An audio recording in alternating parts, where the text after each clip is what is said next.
What are you expecting out of Collingwood? They've obviously had a pretty tumultuous week. What are you expecting them? Oh, look, they'll be fired up, ready to go. Round one, I mean, geez, I don't think you need a reason not to be fired up for this week. I'll tell you what, I mean, every player, every team's excited and ready to go. Will their head be in it? Sorry? Will their head be in it, do you think, after that? Gosh, I mean, who'd know? I mean, I'm not in their camp. I'm only really focused on what we're doing. I would have thought so. I mean, seriously, everyone's up for this week and ready to go and passionate about it. So everyone does a lot of work on their first opposition, that's for sure, because you've got 6 months to plan for them. So everyone's probably as well planned as ever going to be as well. So it makes for a good game. What's your gut telling you about your pre-season level? Are you where you hoped you'd be when you did your planning post last year? Well, there's a few questions we needed to answer, and I think the game's probably answered most of them. Really, as we want to know is how our midfield mix will sit, and the questions over our back line. We had new players there, and still having Leppa and Beams and Richie playing there, and so we needed to play those scenarios out, and we did, and we had some good results. So we feel we've got a pretty fit list. Pierce is out till probably mid-year, but apart from that, we're a fit list, and the form's been okay. So you can only go with a bit of confidence when you have those things together. That's the dynamic. What about how you feel about it? Did I just answer that? No, I feel good. I mean, I feel comfortable, and we're going to have our challenges like every team, but we're as good as where we think we can be.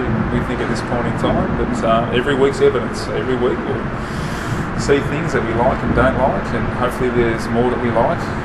We've planned for all the scenarios within the game, and hopefully our leadership and our players are strong enough to play those out. So if they're not, we'll keep moving forward. That's just the cycle of season, and it starts this week. Are you going to make up the forward line? Make up the forward line? Yeah. Far away from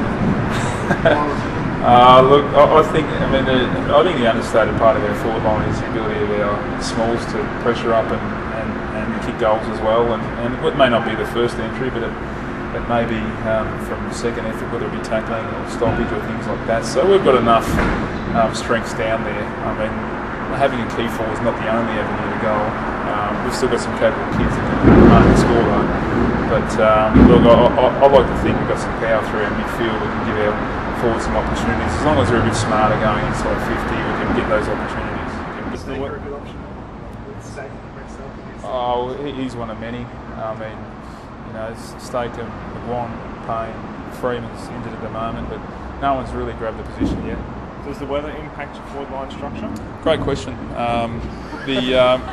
The weather will no doubt impact the game itself. The Gabba late at night can be dewy as it is, but with the additional bit of rain, definitely the fumbling will be a factor early, and who can handle the conditions if it stays like this. So look, they're all the things that the players have to adapt to. You don't do a lot of planning on that type of stuff.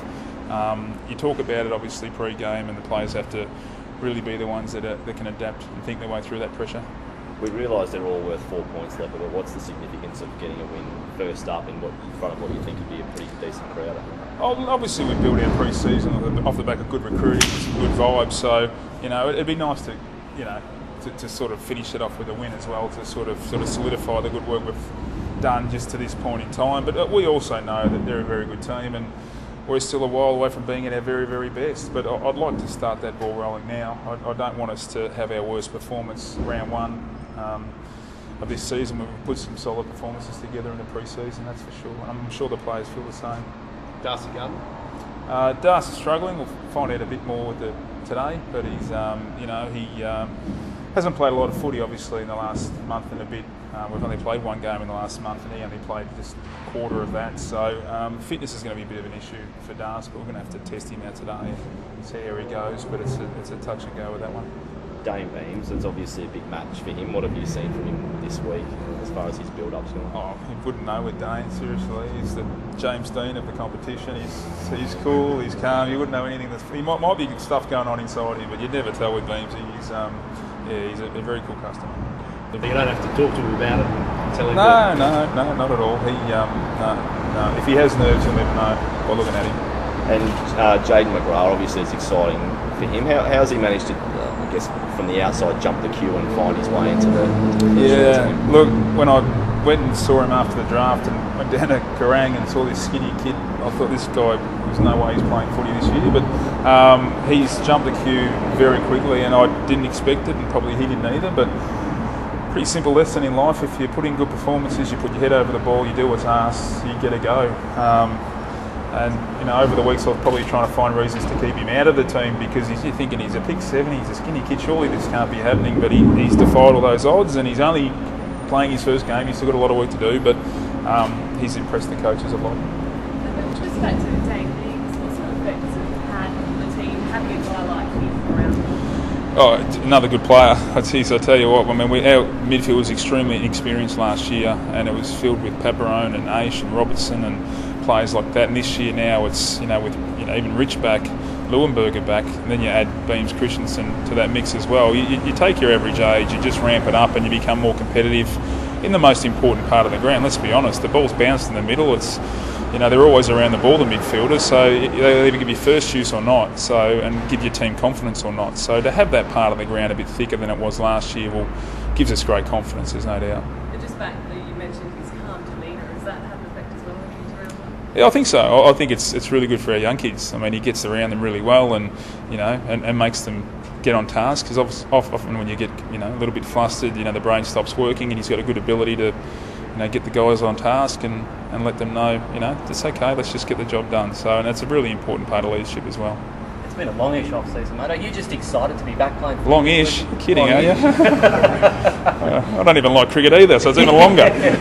No, I do like the cricket, I shouldn't say that. But, it took a while to come around, didn't it, this one. But, I think that's what made it even harder for guys, because their pre-seasons are 2 weeks longer, and players would rather 2 weeks longer of footy than pre-season, I reckon.